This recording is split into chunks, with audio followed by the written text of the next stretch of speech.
네, 잘 지내고 계시지요? 우리는 지난 시간에 베드로의 그러니까 마가복음 전반부를 마치는 베드로의 고백이 어떤 뜻을 내포하는지를 살펴보았습니다. 잠깐 정리하자면 마가의 공동체가 활동하던 시기, 즉 마가복음이 기록되어져야만 했던 그 시기의 분위기는 이른바 예수님을 신적인 인간, 표현이 조금은 어려울 수 있습니다만 신적 인간, 정리하자면 이 당시 그리스 로마 문화권에서 흔히 사용되던 신과 인간 사이에 태어난 데미갓, 반신 정도로 여기는 사람들이 있었습니다. 이 마가복음의 전반부를 마무리 짓는 베드로의 고백, 베드로가 예수님을 그리스도로 고백한 근거는 바로 예수님의 기적적인 이적들을 보고 고백이 나왔습니다. 베드로는 여기에서 어떻게 보면 당시 예수님을 신적 인간, 신과 사람 사이에 태어난 반신 정도로 보려는 이 당시 헬라 사람들의 경향을 대표한다고 말할 수가 있는 겁니다. 그래서 이 베드로의 고백 직후에 예수님께서 당신의 순환과 고난과 죽음에 대해서 예언을 하실 때 베드로가 펄펄 뛰면서 만류합니다. 왜요?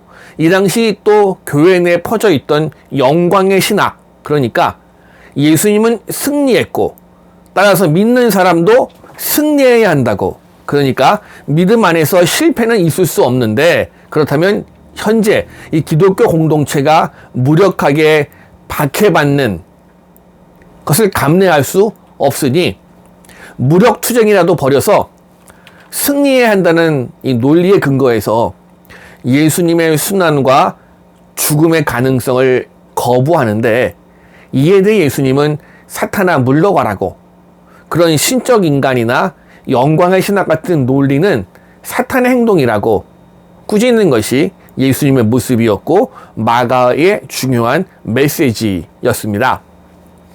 그래서 가만히 마가복음의 흐름을 따라서 읽어가다 보면 처음 예수님이 세례받을 때 하늘의 음성은 예수님에게만 계시를 주어서 그의 정체를 살짝 알립니다. 그러다가 그 하늘의 음성은 예수님의 순환 예고를 기점으로 해서 선택된 세 제자에게 계시를 주지요. 그 사이에 귀신들이 예수님의 정체를 발설하긴 합니다. 예수님은 그걸 제어하십니다. 왜? 아직 때가 아니니까. 이렇게 계속 감추어져 있던 예수님의 정체가 결정적으로 밝혀지는 건 예수님이 이제 순환과 고난의 한 복판에 서 있을 때였습니다. 가야바가 질문할 때 비로소 당신의 정체를 당신의 입으로 많은 사람 앞에서 밝히십니다. 이런 이 마가복음의 이야기의 구성을 통해 볼 때 마가는 예수님의 정체는 이런 고난의 빛 가운데서 보아야 제대로 볼 수 있다라고 이야기하는 겁니다. 그러니까 이런 맥락에서 볼 때 마가복음에서 신앙 고백하는 두 명이 있습니다. 전반부를 마무리하는 베드로의 고백, 이건 신앙 고백자의 모델은 아닌 거지요. 차라리 이제 이 마가복음의 마지막 장면에 나오는 고백, 예수님이 숨을 거두시는 순간 십자가 밑에서 이분은 참으로 하나님의 아들이었다 고백하던 한 이방 백부장의 고백이 진실된 고백인 겁니다. 이 백부장은 베드로처럼 눈을 크게 뜰 만한 놀라운 기적 앞에서 위압당한 게 아닙니다. 그건 오히려 예수님이 아무것도 할 수 없는 모습으로 예수님의 죽음이라는 역설적인 상황 앞에서 이분이 정말 하나님의 아들이구나, 그리스도구나 깨닫고 고백합니다. 그렇다면 이 백부장의 모습, 예수 그리스도의 십자가 복음을 듣고 신앙 고백에 이르러야 될 마가 공동체, 그리고 그 후에 우리에게도 좋은 신앙 고백의 모델이 되는 겁니다. 그러니 이 백부장의 고백이야말로 이 예수님 순환 이야기의 결론일 뿐 아니라 복음서 전체의 결론인 셈입니다. 자, 이렇게 예수님이 무엇보다 이 순환받는 그리스도, 그렇다면 이제 그분을 따르는 제자들, 그리고 오늘날 교회 공동체 역시 순환의 공동체가 되어야 합니다.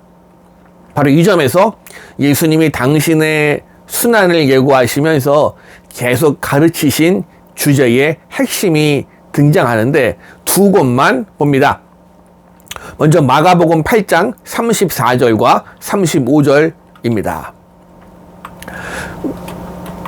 무리와 제자들을 불러 이르시되 누구든지 나를 따라오려거든 자기를 부인하고 자기 십자가를 지고 나를 따를 것이니라.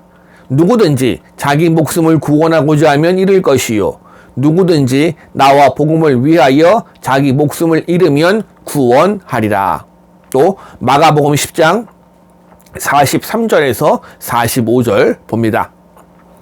너희 중에는 그렇지 않을지니 너희 중에 누구든지 크고자 하는 자는 너희를 섬기는 자가 되고 너희 중에 누구든지 으뜸이 되고자 하는 자는 모든 사람의 종이 되어야 하리라. 인자가 온 것은 섬김을 받으려 함이 아니라 도리어 섬기려 하고 자기 목숨을 많은 사람의 대속물로 주려 함이니라. 자, 여기서 가르치는 것도 결국은 십자가의 신학입니다. 이건 제자들에 대한 지침이기 이전에 예수님께서 몸으로 실천하신 행동 원리이기도 했습니다.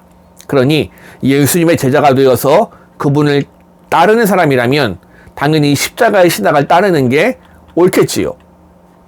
자, 그럼 이런 맥락에서 본다면 베드로가 예수님의 죽음이 있을 수 없다라고 항의했을 때 결국 그는 자신의 순환과 죽음도 거부한 겁니다.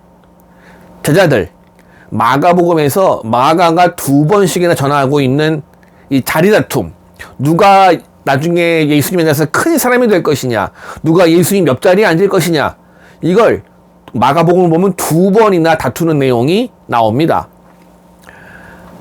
제자들, 이때까지만 해도 낮아짐도 겸비함도 섬김도 그렇게 원하지 않은 셈입니다. 하물며 순환과 죽음이라니요.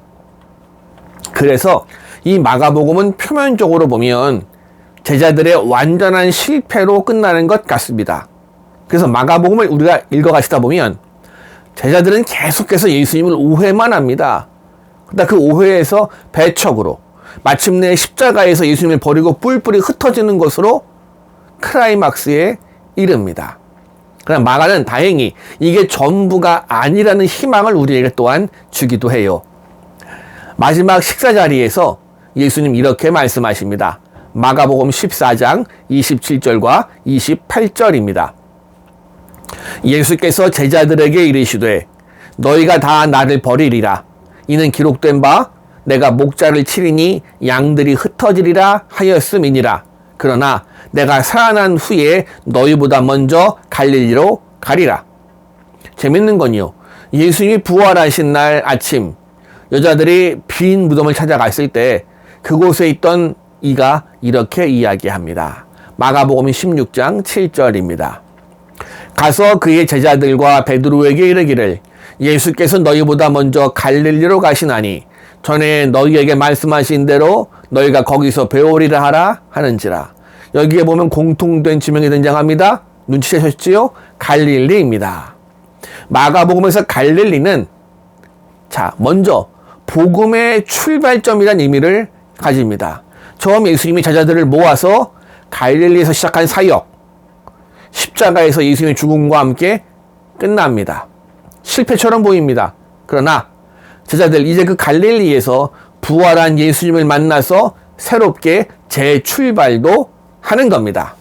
이건 실패하지 않지요. 왜? 이제 그들은 순환의 비밀도 알았고 주님의 부활의 주님도 함께 하심을 알았기 때문입니다. 예수님의 사명이었고 제자들의 사명이었던 복음 선포, 여기에는 고난과 아픔이 있는 게 당연할지도 모르겠습니다. 예수님 역시 그 아픔과 순환의 길을 걸으셨으니 말입니다. 그러나 이제 그 순환의 길, 부활하신 예수님과 함께 우리도 걸어가고 결국은 승리할 줄로 믿습니다. 자, 이제 마지막으로 정리하면 마가복음의 흐름은 이렇습니다. 계속해서 예수님의 정체가 숨겨지다가 이제 주님이 잡히시고 가야바의 법정에서 그분의 정체가 드러납니다. 이때까지 제자들은 계속해서 예수님을 오해합니다. 십자가에서 그들은 끝이 나요. 또한 마가복음에는 두 번의 고백이 있습니다. 이적을 목격한 베드로의 고백과 죽음을 목격한 백부장의 고백이 있습니다. 오늘 우리는 베드로처럼 영광의 신학에 입각해서 주님의 놀라운 기적과 나에게 주시는 선물에 감사해서 그분을 그리스도로 고백하고 있습니까? 아니면 주님의 죽음과 부활을 바라보면서 주님으로 그리스도로 고백하고 있습니까? 우리가 처음 뭔 모르고 예수님을 믿을 때는 베드로처럼 믿을 수 있습니다. 나에게 많은 걸 허락하신 주님, 나에게 기쁨과 감사를 주시는 주님 찬양하며 믿을 수 있습니다. 그러나 우리의 신앙이 점점 깊어지다 보면 우리 삶 속에 다가오는 아픔과 고난과 어려움 속에서도 주님을 바라보며 그분을 붙잡기를 놓치지 않는 한 단계 성숙한 신앙으로 나아갈 수 있기를 원하는 것이 제 바람이기도 하고 마가복음의 바람이기도 합니다.